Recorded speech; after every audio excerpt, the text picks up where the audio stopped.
rin. Hoy, Sa harap pa rin.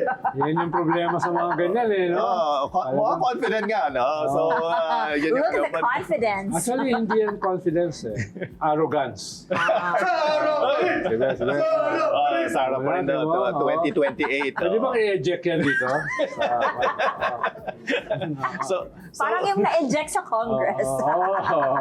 Pag-usapan mamaya. sa nakikita ko kasi, I mean, they have to use that as leverage kasi they don't have any other political Yes. leverage right now.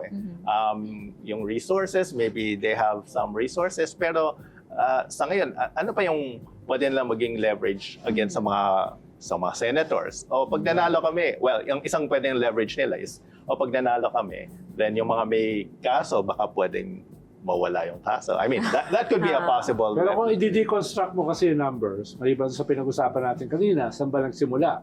90 plus, no? Ngayon ay less than half. Ikalawa ay, nung nagpakilala siya as a standard bearer, as a presidential candidate, walang bump. Walang bump. Parang Yes. plateau, di ba? Oo. Parang plateau. Kaya kung ako nasa kampo niya, medyo magsisimula yung aking panic. Yes. No? Pero hindi katulad ng sumisigaw kanina, wala naman ako sa kampo niya eh. No? Mukhang may kaunting sapi yung sumisigaw kanina. No? Kaya, Konti. Sapi talaga yun.